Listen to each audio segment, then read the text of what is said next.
হচ্ছে। যেদিন থেকে আমার এই গর্ভে সন্তান আসে মুহাম্মদ, সেদিন থেকে আমার এই পেট থেকে এমন সুগন্ধি বের হয় যা পুরা দুনিয়ায় এই সুগন্ধি ছড়িয়ে পড়তেছে। আর এই সুগন্ধি বেশি আম্বারের চেয়েও বেশি সুগন্ধি হয়ে গেছে। যেদিন থেকে আমার এই গর্ভে সন্তান আসছে মুহাম্মদ, যেদিন থেকে সন্তান গর্ভে আসছে, সেদিন থেকে মা হাওয়া আলাইহিস সালাতু ওয়াস সালাম আমাকে সালাম করতে শুরু করেছে। যেদিন থেকে আমার এই গর্ভে সন্তান আসছে, মা আসিয়া আমাকে সালাম করতে শুরু করেছে। জান্নাতের হুরেরা আমাকে সালাম করে, মা মরিয়ম আলাইহিস সালাতু ওয়াস সালাম সালাম করে। যেদিন থেকে আমার এই গর্ভে সন্তান আসছে, সেদিন থেকে ফেরেশতারা আমাকে সালাম করে। আল্লাহু আকবার। হাওয়া আলাইহিস সালাতু ওয়াস সালাম সালাম করে, মরিয়ম আলাইহিস সালাতু ওয়াস সালাম সালাম করে, জান্নাতের হুরেরা সালাম করে, ফেরেশতারা সালাম করে। যেদিন থেকে আমার এই গর্ভে সন্তান আসছে, রাসূলের শান মান মর্যাদা কত বেশি। যেদিন থেকে গর্ভে আসছে, সেদিন থেকে আলোকিত হয়ে গেছে পুরো দুনিয়া। আব্দুল মুত্তালিব, আবু তালেব আল্লাহ রাসূল সাল্লাল্লাহু আলাইহি সাল্লামকে 40 বছর 42 বছর লালন পালন করেছেন। আবু তালেব মুহাম্মদকে বলতেছে, বাতিজা, আমি তোমার সম্পর্কে অনেক কিছু জানি। মুহাম্মদ সাল্লাল্লাহু আলাইহি সাল্লাম বললেন, চাচা, আমার সম্পর্কে আপনি কি জানেন? তো আবু তালেব বললেন, আমি কিছু নিজে দেখেছি এবং আমি তোমার মায়ের কাছ থেকে তোমার আজমত, তোমার বড়ত্ব, তোমার মর্যাদা সম্পর্কে আমি শুনেছি। তখন রাসূল সাল্লাল্লাহু আলাইহি সাল্লাম বললেন, কি শুনেছেন আমাকে বলেন। তখন আবু তালেব বলেন, সাধারণত যখন গর্ভে সন্তান আসে, মাদের অনেক কষ্ট হয় কাজ করতে, চলাফেরা করতে। সাধারণত মাথা ব্যথা করে, বমি বমি ভাব আসে, তারা বিছানা থেকে উঠতে পারে না, অনেক কষ্ট হয়।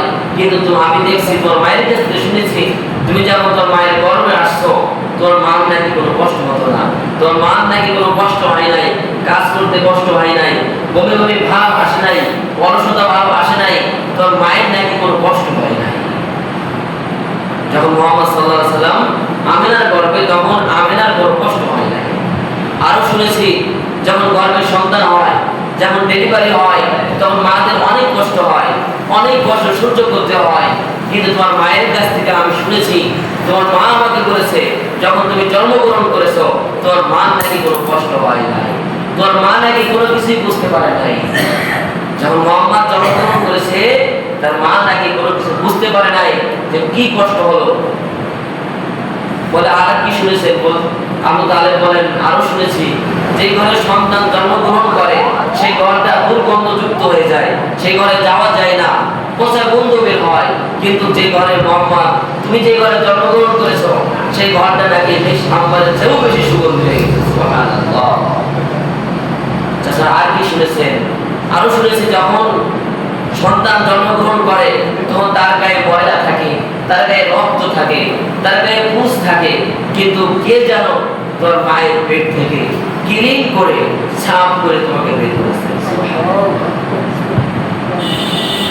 বলে, চাচা, আর কি শুনেছেন? তো বলেন, আরো শুনেছি, যখন ছেলে সন্তান জন্মগ্রহণ করে, তখন তাদেরকে খতনা করানো হয়, কিন্তু তোমার মায়ের পেট থেকে তোমাকে খতনা করে। চাচা, আর কি শুনেছেন?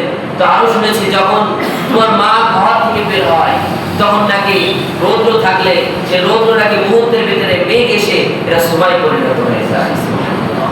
যেমন তোমার মা, তুমি যখন গর্ভে ছিলে, যখন কাটার উপরে পা দিত, কাটা নাকি ফুল হয়ে যেত, যখন পাথরের উপরে পা দিত, পাথর নাকি গলে যেত। রাস্তাতে যখন হাঁটতো, তখন রাস্তার গাছপালা নাকি মাথা নত করে তোমাকে সালাম করতো, মাথা নত করে তোমাকে সালাম পেশ করতো। আরো শুনেছি, যখন পাহাড়ের পাহাড়ে যেত, বড় বড় পাথর, এই বড় বড় পাথরগুলো মা আমেনা তোমার মায়ের পায়ের করে চলে আসতো, তারা সালাম করতো। আরো শুনেছি, যখন তোমার মা আগে পুকুরে পানি আনতে যেত, তখন পানি আগে টেনে টেনে উঠাইতে হতো। কিন্তু মুহাম্মদ, বাতিজা, তুমি যখন গর্ভে আসছো, যখন পানি আনতে যেত, তখন নাকি পানি নাকি অটোমেটিক ভাবে তোমার মায়ের পায়ের কাছে চলে আসতো। তুমি যে ঘরে জন্মগ্রহণ করেছো, এই ঘরটা আলোকিত হয়ে গেছে। তুমি যখন জন্মগ্রহণ করেছো, সারা পৃথিবী পশ্চিম থেকে নিয়ে পূর্ব, উত্তর থেকে নিয়ে দক্ষিণ পুরা দুনিয়া নাকি আলোকিত হয়ে গেছে। আমি নিজে দেখছি, তুমি একদিন ঘরে ঘুমিয়ে আছো, চিত হয়ে ঘুমিয়ে আছো, আমি নিজে